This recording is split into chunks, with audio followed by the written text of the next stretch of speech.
Halo teman-teman, ATLM Indonesia, di mana saja berada. Semoga teman-teman selalu sehat dan dilimpahkan banyak rezeki. Kali ini kita membahas histologi darah dan hematologi konfirmasi, yaitu pemeriksaan laboratorium pada anemia defisiensi besi dan asam folat vitamin B12. Oke, mari kita simak, diawali dengan anemia. Anemia adalah penurunan kadar hemoglobin darah ya, penurunan jumlah eritrosit dan hematokrit. Jadi Hb turun, hematokrit turun, eritrosit turun. Namun nanti akan berbeda, ada yang mungkin eritrositnya tidak turun tapi hemoglobinnya yang turun. Ya, seperti itu. Jadi berbeda nanti dengan perbedaan ini mungkin muncullah anemianya, indeksnya mungkin mikrositik, makrositik, kemudian normositik, hiperkrom, normokrom, dan ada satu lagi normokrom, hipokrom, hiperkrom.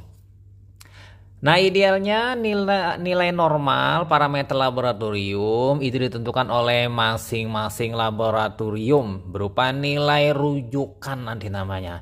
Karena dipengaruhi oleh banyak faktor. Nah, nilai damar hemoglobin itu tergantung dari umur, jenis kelamin, geografis, dan metode yang digunakan. Jadi ada patokan-patokannya ya. Nah, ini kemungkinan nanti tiap laboratorium akan memiliki nilai yang berbeda. Namanya nilai rujukan, nilai yang disesuaikan oleh masing-masing laboratorium sesuai dengan sehat dan sakit ya. Kalau nilai normal ini berdasarkan normal dan abnormal. Nah, oke, kita lihat di sini lah nilai normal secara universal adalah sebagai berikut. Nilai damar hemoglobin infan atau neonatus 14 sampai 22 gram per dl. 6 bulan 11 sampai 14 gram per dl, anak 1 sampai 15 tahun 11 sampai 15 gram per dl, dewasa laki-laki 14 sampai 18 gram per dl, perempuan 12 sampai 16 gram per dl. Sementara nilai normal eritrosit itu laki-laki 4,5 sampai 5,5 juta per mikroliter. Kemudian perempuan 4 juta sampai 5 juta sel per mikroliter ya. Nah, untuk nilai hematokrit laki-laki 40 sampai 48%, perempuan 37 sampai 43%. Jadi tiga ini menjadi patokan untuk menentukan nanti jenis anemia. Nah, dari tiga ini nanti kita gunakan untuk mengukur atau menghitung MCP, MCH, dan MCHC. Nah, kita masih di anemia. Anemia itu bisa kita lihat dari ukuran eritrosit. Apakah nanti ukurannya kecil, besar, atau sedang. Atau berdasarkan kadar hemoglobin eritrosit. Nanti dia dikatakan hiperkrom, hipokrom, dan normokrom. Nah, yang dihitung di sini berdasarkan rumus NER, nilai eritrosit rata-rata dari kadar hemoglobin gram per dl, jumlah eritrosit juta per mikroliter, dan hematokrit persen. Jadi yang penting di sini yang perlu digarisbawahi, eritrosit diubah dulu dalam bentuk juta ya, yang berpangkat. Jadi misalnya 5 juta menjadi 5,0 juta. Nah, untuk itu lalu kita masukkan ke dalam rumus. Pertama yang perlu kita hitung adalah MCP, Mean Corpuscular Volume. MCP itu adalah hematokrit dikali 10 femtoliter dibagi jumlah eritrosit. Nanti akan ketemu berupa angkanya ya, yang mana normalnya 82 sampai 92 ml femtoliter. Nah, dari ini nanti akan ketemu 3. MCP kurang dari normal itu mikrositik, MCP sama dengan normal itu normositik, dan MCP lebih dari normal itu adalah makrositik. Jadi di sini keliru ya, bukan MCH tapi MCP. Nah, ini salah dari pengetikan ya teman-teman. Oke, kita pindah lanjut lagi yang kedua. Tadi ukuran, sekarang dari segi warna, yaitu MCH. Nah, MCH itu adalah main korpuskular hemoglobin. MCH sama dengan hemoglobin dikali 10 pikogram dibagi jumlah eritrosit. Nah, di sini untuk normalnya 27 sampai 32. Nah, apabila kurang dari 27 nanti dapat dikatakan adalah hipokrom.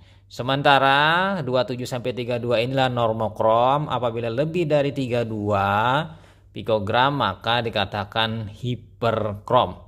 Nah, kemudian yang ketiga adalah MCHC, main corpuscular hemoglobin concentration.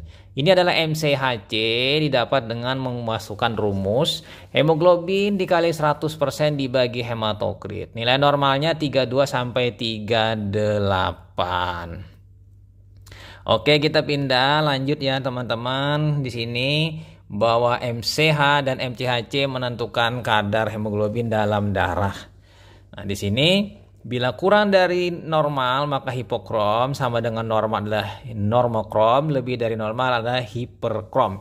Sementara MCHC lebih dari normal hanya pada spherositosis ya. Oke, kita pindah lanjut lagi. Kita masuk ke pembagian anemia secara morfologi. Pada prinsipnya ada 3. Yang pertama anemia mikrositik hipokrom. Ini adalah kondisi dengan MCH, MCV, MCHC kurang dari normal. Ditemukan pada anemia kurang zat besi ya, ini yang paling tersering. Yang kedua anemia sideroblastik, yang ketiga anemia penyakit kronis, yang keempat talasemia baik alfa maupun beta. Dan yang terakhir adalah defek kongenital sintesa hemoglobin ya, cacat bawaan sintesis hemoglobin. Nah, yang kedua kita pindah ke anemia normositik normokrom. Tadi ukurannya kecil-kecil dan pucat. Yang pertama, kalau yang ini adalah dia normal-normal saja tapi kurang. MCP, MCH, MCHC normal tapi jumlah eritrositnya dan hemoglobinnya kurang. Ini ditemukan pada anemia hemolitik. Yang kedua, kegagalan sumsum tulang pada kasus aplasi atau anemia aplasi. Lalu yang ketiga penyakit ginjal kronik, ini mungkin terkait dengan produksi eritropoietin yang menurun. Dan yang keempat adalah leukemia. Kemudian sisanya masih banyak lagi. Nah, kita pindah lanjut ke selanjutnya yang nomor 3 anemia makrositik normokrom. MCP lebih dari normal, MCH dan MCHC dalam batas normal.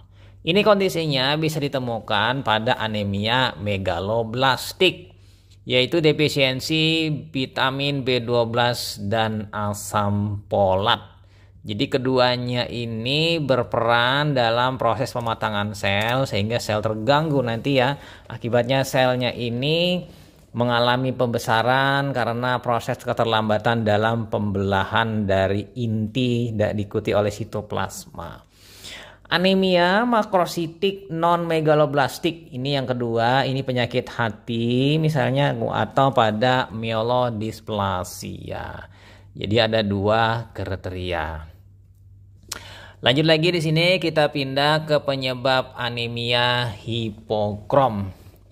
Anemia hipokrom itu ada beberapa penyebab. Penyebab pertama gangguan metabolisme dan pemakaian besi. Ini terjadi pada anemia defisiensi besi ya, kekurangan zat besi. Ini paling terbanyak dijumpai di Indonesia dan banyak pada ibu hamil. Yang kedua anemia pada penyakit kronik. Jadi orang-orang dengan penyakit kronik dia kekurangan asupan sehingga metabolisme menurun dan masuknya besi juga menurun. Jadi akibatnya dia mengalami anemia hipokrom. Yang kedua di sini penyebabnya adalah gangguan sintesa hem. Ini pada kasus anemia sideroblastik herediter. Kemudian anemia sideroblastik didapat. Jadi ada yang herediter bawaan, yang satu adalah didapat akuisita. Nah, di dapat ini ada dua, yaitu primer itu myelodysplasia, kemudian sekunder itu adalah toksik alkohol, plumbum, besi, keracunan timbal atau timah hitam maksudnya, obat-obatan, dan lainnya. Nah, penyebab yang ketiga adalah gangguan sintesa rantai protein dari globin atau rantai globin. Ini pada kasus thalassemia alfa, yang kedua thalassemia beta. Jadi ini adalah thalassemia mayor dan minor. Nah, kita ekspos di sini anemia defisiensi besi.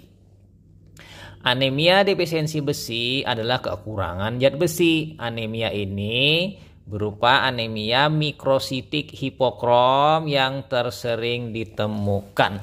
Jadi nanti ada tanda-tanda awal kurang zat besi, nanti sehingga lebih lanjut kurang zat besi. Nah, dari pemeriksaan laboratorium darah ya ditemukan ada penanda-penandanya. Hemoglobin rendah, hematokrit rendah, eritrosit rendah, dengan indeks eritrosit, MCH rendah, MCP rendah, MCHC rendah. Nah, paling khas di sini adalah MCP-nya yang rendah. MCP-nya yang rendah ini teman-teman bisa melihatnya nanti di hematologi analyzer. Sementara untuk melihat MCP-nya maksudnya ya, kalau MCH-nya dan MCP-nya teman-teman bisa melihat nanti di hapusan darah. Nah, untuk kesediaan hapus darah tepi mungkin saja ditemukan bervariasi nanti. Tergantung derajatnya. Biasanya kalau sudah lanjut itu eritrositnya akan seperti ring eritrosit ya, karena pucatnya melebar. Kita lihat dulu ya dari ukuran eritrosit. Eritrosit akan terlihat kecil sehingga disebut dengan mikrosit dibandingkan dengan ukuran limfosit kecil. Jadi tidak sama besar kadang-kadang ya ukurannya, variasi. Disebut dengan anisositosis. Ditemukan dalam sediaan itu ukurannya ada yang kecil, ada yang sedang, ada yang besar. Nah, sementara itu pada warna eritrosit itu pucat atau hipokrom. Nah, bagian pucat di tengah eritrosit itu lebih dari normal. Jadi lebih besar dari sepertiga diameter eritrosit. Dia akan pucat melebar ya kan santrapolarnya sehingga dia seperti cincin ya. Nah, pada keadaan berat eritrosit sangat pucat sehingga disebut dengan anulosit, ring eritrosit. Nah, untuk jelasnya teman-teman bisa melihat pada gambar berikut ini. Eritrosit dengan kadar hemoglobin yang sangat rendah ini temukan pada anemia kurang zat besi ya. Pada hapusan darah terlihat seperti ini. Jadi tidak merah, dia malah banyak sekali pucat-pucatnya hampir di seluruh eritrosit. Nah, sementara untuk pemeriksaan sumsum tulang itu selularitasnya hiperseluler. Kemudian aktivitas seri eritrofoitik meningkat. Lalu ditemukan semua seri pematangan eritrofoitik mulai dari yang paling muda, rubriblast, prorubrisit, rubrisit, metarubrisit dengan dominasi metarubrisit. Nah, metarubrisit ya, jadi metarubrisit paling banyak karena metarubrisit ini cikal bakal menjadi retikulosit. Lalu dia melepaskan diri dari sumsum tulang masuk ke dalam peredaran darah, beredar sebagai retikulosit selama beberapa hari lalu menjadi eritrosit matang. Nah, berbicara retikulosit, kita bahas di sini retikulosit untuk penghitungan. Perlu diperiksa pada setiap penderita anemia yaitu adanya hitung retikulosit. Bentuk mudah sebelum jadi eritrosit di dalam darah tepi itu adalah retikulosit. Dia ada retikulum yang bisa diwarnai dengan suprapital. Nah, umurnya beberapa jam sampai dengan 1 hari di dalam darah tepi sebelum dia melepaskan retikulum tadi. Nah, sebagai petunjuk terhadap aktivitas eritrofoitik di sumsum tulang, maka hitung retikulosit sangat berperan. Diperlukan pewarnaan suprapital dengan zat warna khusus. Zat warnanya adalah new methylene blue atau brilliant crescil blue BCB. Nah, untuk nilai normalnya di dalam darah tepi 5 sampai 15 promil atau ya 1 sampai dengan 1% untuk dari eritrosit normal. Nah, untuk melihatnya, teman-teman di sini bisa melihat retikulosit dengan pewarnaan BCB ya. Terlihat ada granula-granula kecil-kecil retikulumnya di dalam eritrosit. Jadi berguna dalam follow up terapi anemia defisiensi besi. Jadi setelah terapi 1 minggu terjadi krisis retikulosit, kenaikan jumlah retikulosit sampai 30%. Jadi respon sumsum tulang untuk memproduksi eritrosit matur itu sangat kuat dan respon terhadap masukan besi itu sangat bagus ya bagi tubuh.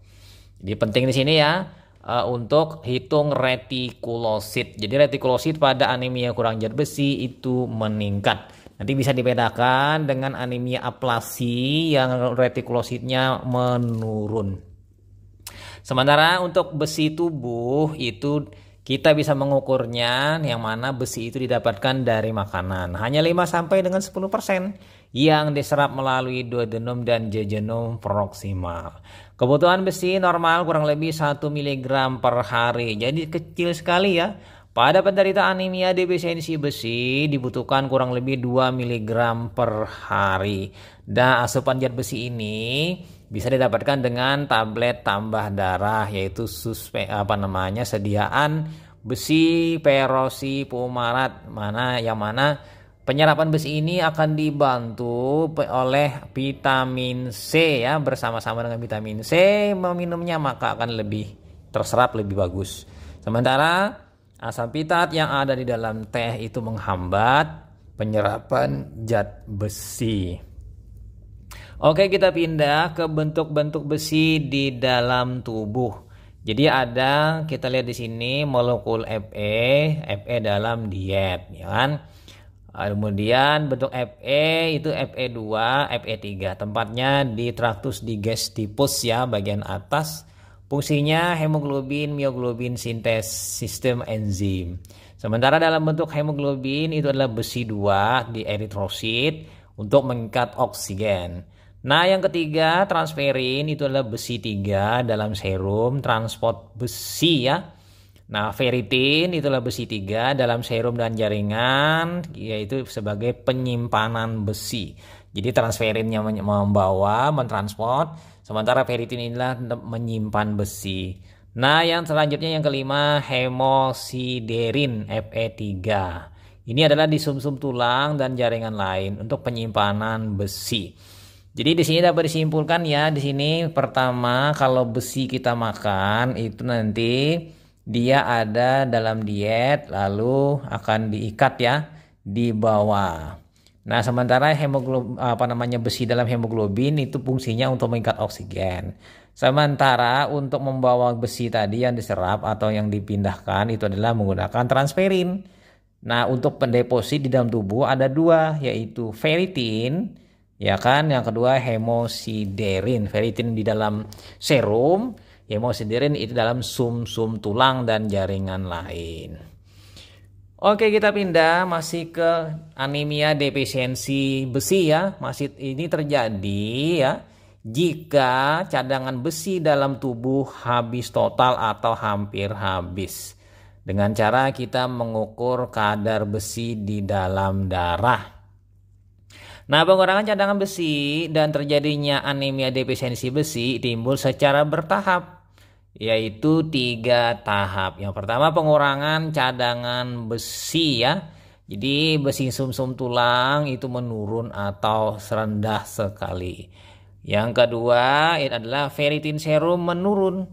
Dan yang ketiga TIBC meningkat. Jadi dijenuhi dengan besi, dia daya ikatnya meningkat ya di TIBC. Ini hal yang pertama. Kemudian yang kedua adalah eritropoiesis dengan defisiensi besi. Nah, ini pasti ya teman-teman, kita bisa melihat hemoglobin dalam eritrosit yang dibentuk itu mengalami penurunan yang mana tanpa anemia nyata di sini terlihat ya. Lalu pastinya lagi ada mikrositosis awal. Jadi ukurannya kecil nanti. Saturasi transferin menurun. Sementara yang tahap ketiga yaitu anemia defisiensi besi. Di sini sintesa hemoglobin menurun ditandai dengan anemia ya, dan mikrositosis.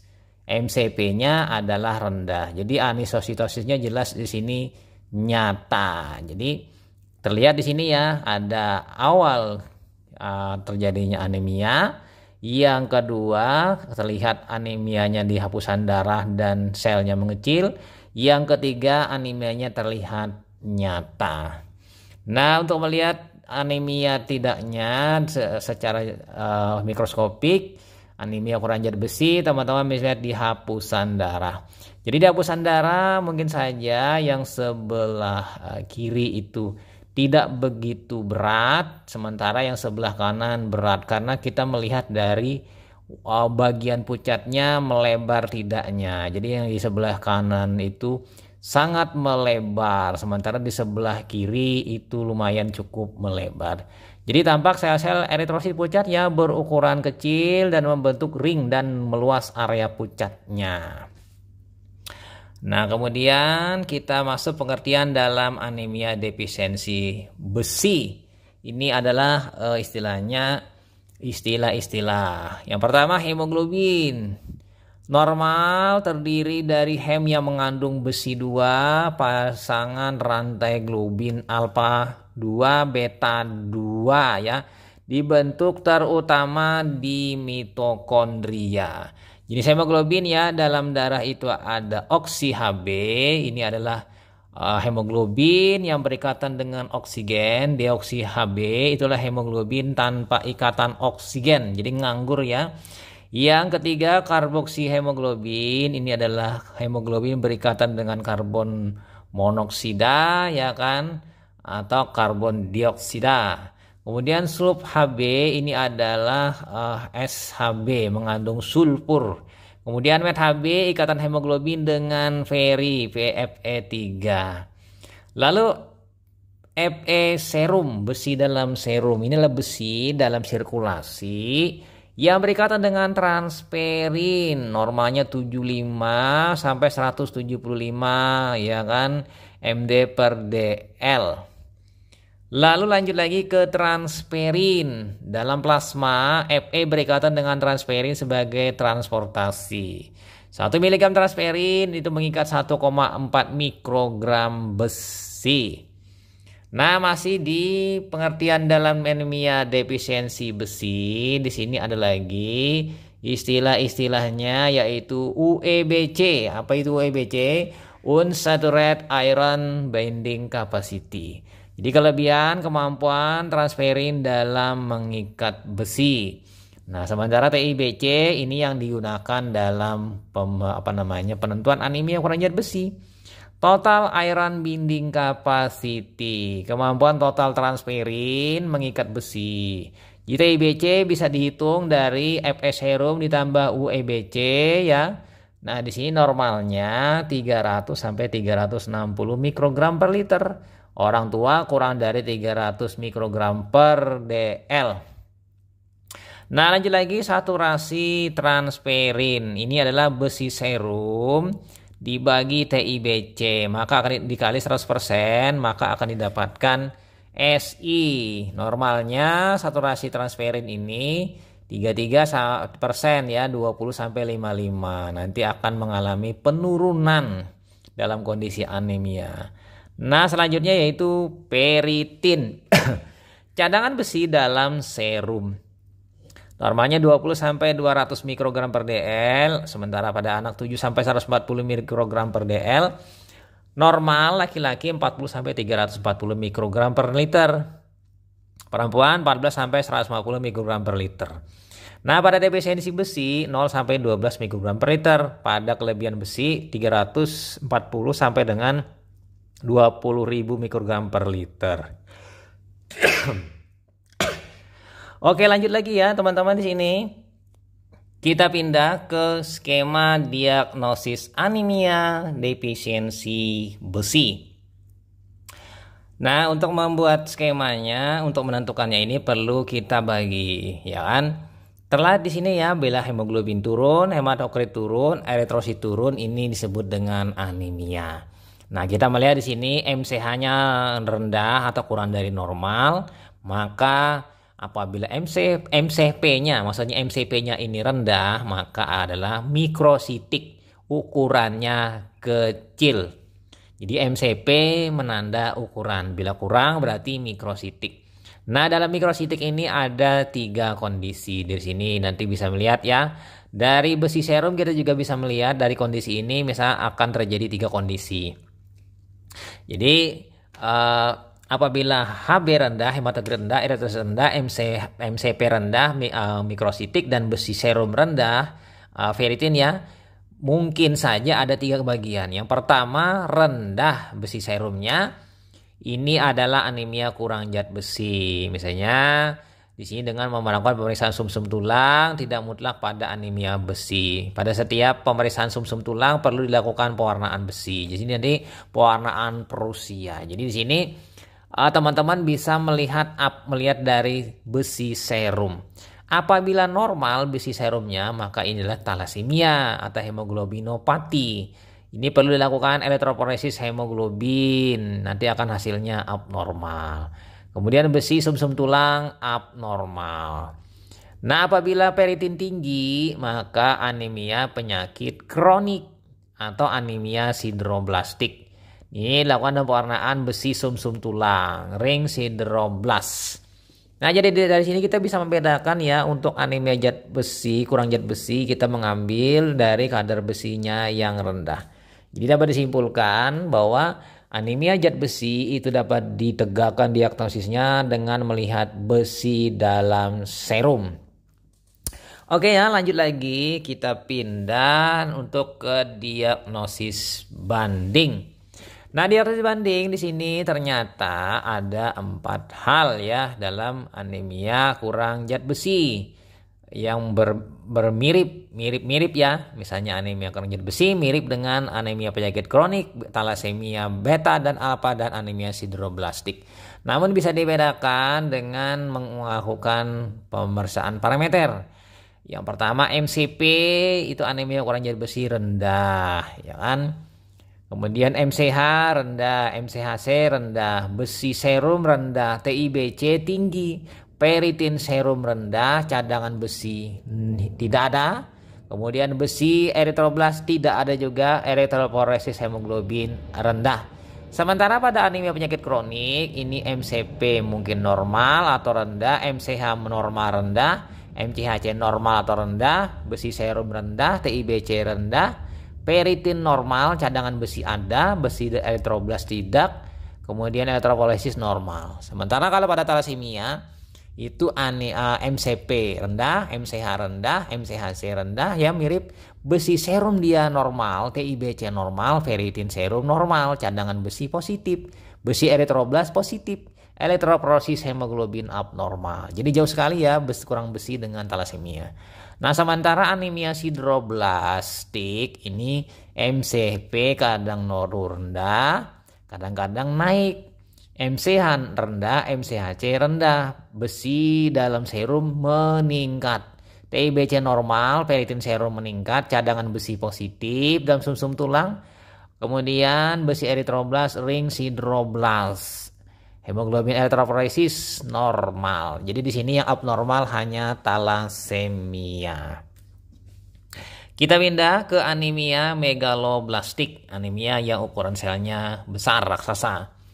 Anemia makrositik yang ditandai dengan pertama peningkatan ukuran eritrosit ya, sel darah merah. Etiologi karena abnormalitas hematopoiesis dengan karakteristik dismaturasi nukleus dan sitoplasma sel mieloid dan eritroid akibat gangguan sintesa dari DNA. Nah, bagaimana dengan etiologi? Di sini etiologi yang pertama defisiensi asam folat. Jadi kekurangan asam folat. Karena apa? Asupan kurang. Yang kedua gangguan absorpsi. Jadi asupannya ada tapi penyerapannya yang bermasalah. Yaitu pada kasus kongenital yaitu bawaan dari lahir, ya kan. Yang kedua didapat. Lalu yang ketiga, kebutuhan yang meningkat, misalnya pada ibu hamil, misalnya pada anak atau bayi. Lalu gangguan metabolisme asam folat. Ini asam folatnya ada tapi terganggu dalam metabolisme. Nah yang terakhir peningkatan ekskresi. Jadi peningkatan pembuangan dari si folat tadi. Nah, kemudian penyebab yang kedua yaitu defisiensi vitamin B12. Jadi vitamin B12 ini juga menyebabkan anemia megaloblastik. Nah, ini karena pertama asupannya kurang, yang kedua gangguan absorpsi, yang ketiga gangguan transfer vitamin B12, kemudian gangguan metabolisme vitamin B12. Jadi ada 4 hal yang mengganggu sehingga terjadi anemia megaloblastik karena vitamin B12. Lalu yang lain-lain ini karena gangguan sintesis DNA kongenital, ini bawaan lahir. Kemudian gangguan sintesis DNA didapat, ini karena proses akuisita. Nah, untuk pemeriksaan laboratorium di sini terjadi indeksnya anemia makrositik. MCV lebih dari 100 ml femtoliter. Anisositosis bisa saja terjadi, ditemukan ukuran sel yang bervariasi nanti, ukuran normal, besar, dan kecil mungkin. Dan mungkin juga poikilositosis. Bentuk eritrosit yang bervariasi ya dalam satu sediaan hapus. Mungkin terjadi retikulositopenia. Retikulosit mengalami penurunan. Sel darah merah dengan megaloblastik yaitu besar. Eritrositnya ukurannya besar-besar. Nah, di diameternya ya. Kalau normal 7-8, mungkin ini lebih dari 8, mungkin 9 atau 10 nanti. Nah, lanjut lagi ini teman-teman ya. Keadaan yang lama dapat terjadi trombositopenia. Trombosit akan mengalami penurunan dan neutropenia. Neutropil akan mengalami penurunan. Nah, pada gambar di situ ya terlihat itu adalah neutrofil dengan hipersegmentasi. Jadi neutrofil besar ukuran dengan nukleus yang segmennya banyak. Hipersegmentasi berarti dia di atas dari 5, misalnya 6 atau 7 segmen. Lalu asam folat serum menurun ya kan. Lalu kadar besi dan vitamin 12 serum normal atau meningkat, tergantung nanti ya apakah nanti penyebabnya folat atau B12. Kadar LDH meningkat jelas. Jadi di sini penting melihatnya di sini dengan mengukur kadar LDH dalam serum. Nah, sementara sum-sum tulang itu rias hiperseluler karena terdapat hiperplasia eritroid dan megaloblastik. Jadi ini bila melakukan pemeriksaan sum-sum tulang. Oke, sebagai penutup di sini yaitu gambaran hematologi defisiensi asam folat dan vitamin 12 itu pada prinsipnya identik ya keduanya. Nah, kita lihat di sini pertama kadar vitamin B12 serum kurang dari 100 pikogram. Ini bila B12 ya tadi folat. Kemudian kadar besi dan asam folat masih dalam batas normal atau meningkat. LDH meningkat, kemudian eritropoiesis tidak efektif. Masa hidup eritrosit mengalami penurunan, peningkatan ekskresi asam metil malonik dalam urin. Ini indeks defisiensi vitamin 12 yang sensitif. Nah, yang terakhir tes killing dengan cara radiolabel B12 absorption test. Jadi absorpsi kobalamin yang rendah. Nah, jadi kita bisa menyimpulkan di sini keduanya antara asam folat dan B12 ini menyebabkan anemia megaloblastik. Cuma nanti perbedaannya dengan melihat kadar vitamin 12 dan asam folat. Apabila asam folat rendah berarti defisiensi asam folat penyebabnya. Tetapi apabila B12 yang turun itu penyebabnya adalah defisiensi vitamin B12.